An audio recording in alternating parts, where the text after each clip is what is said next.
السلام عليكم ورحمة الله وبركاته، ازيكم حبايبي عاملين ايه؟ يا رب تكونوا بخير، كل سنة وانتم طيبين. رجعنا معاكم تاني بعد غياب شوية حلوين كده.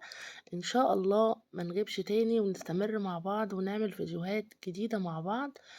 وحبيت ان انا ابدأ معاكم فيديو جديد كده بعد فترة غياب طويلة. بما ان عيد الاضحى داخل علينا حبيت ان انا اعمل معاكم ورقة لحمة بالخضار كده.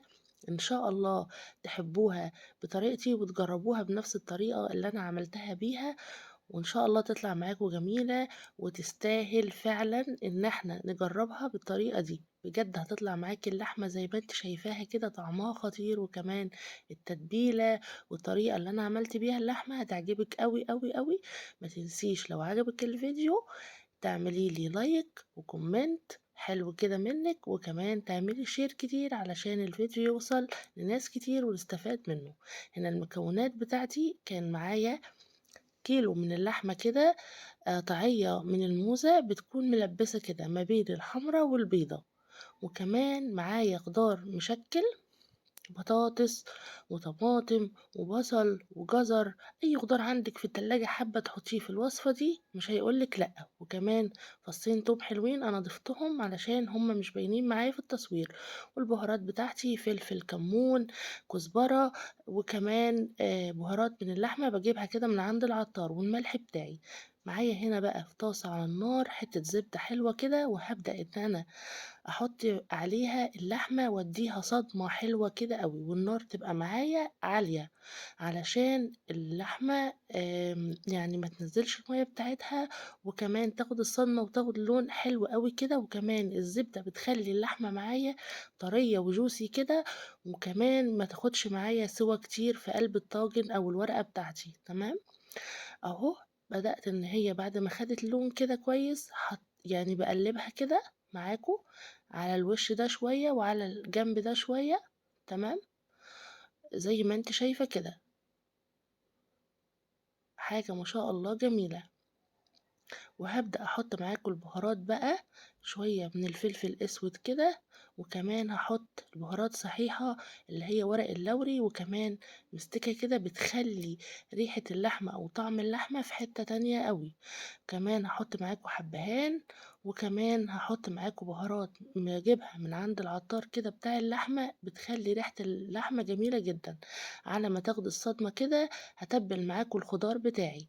هحط البطاطس، وكمان حطيت توم زي ما قلتلكوا، وهتبل الخضار بتاعي بالبهارات بتاعتي، شوية كمون على شوية فلفل اسود على شوية بهارات من اللحمة، وكمان بابريكا، وكمان الملح بتاعي. وهبدأ أقلبه كده علشان خاطر ياخد من نفس التتبيلة وكله يبقى مملح وجميل.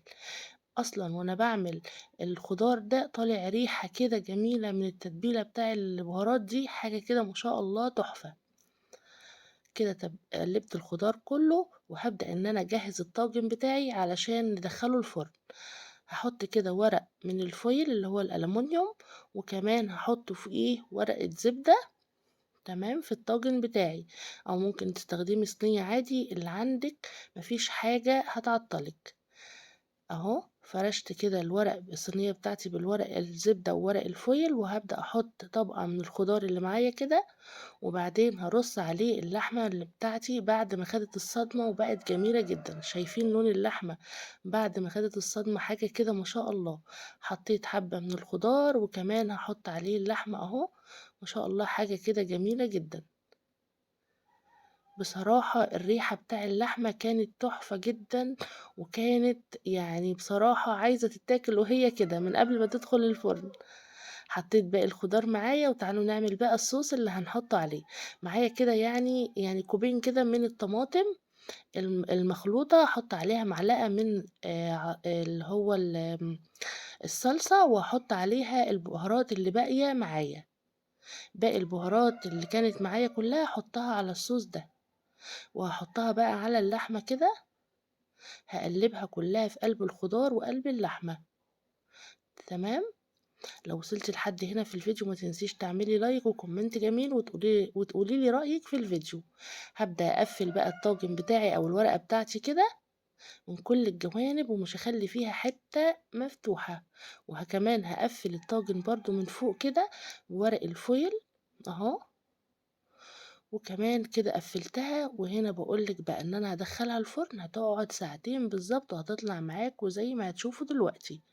هنا كانت استوت وطلعت معايا زي ما هتشوفوا دلوقتي، حاجة كده جمال، وحاجة كده ما شاء الله، ما شاء الله، تحفة بجد. ما شاء الله. شايفين اللحمة أصلًا مش عايزة تاخد وِش، أنا كنت هادخّلها تاخد وِش، بس إيه، علشان خاطر اللي ما اتحمّرش بس، هادخّلها كده تاخد وِش كده بسيط تحت الشواية. اللحمة طالعة جميلة، ومش عايزة أقول لكم أول ما شِلت الورقة كده طلع عليَّ ريحة التوابل حاجة كده تحفة. هنا دخّلتها خدت وِش، بُصّوا بعد ما طلعت جميلة إزاي، الله أكبر. تعالوا هاورّيكم اللحمة كانت دايبة معايا إزاي، والخضار ده كان جميل ما شاء الله بألف هنا على اللي كَلُه. لو عجبِك بقى الفيديو طبعًا ما تنسيش تعملي لي لايك وكومنت زي ما قُلت لِك. هنا اللحمة باورّيها لِك أهي دايبة ما شاء الله، وإن شاء الله تجرّبوا الطاجن بنفس الطريقة دي، ورقة اللحمة بنفس الطريقة دي في العيد. كل سنة وأنتم طيبين، ما تنسونيش بدعوة حلوة كده منكم، وربنا يحسن ما بين إيديكم. مع السلامة.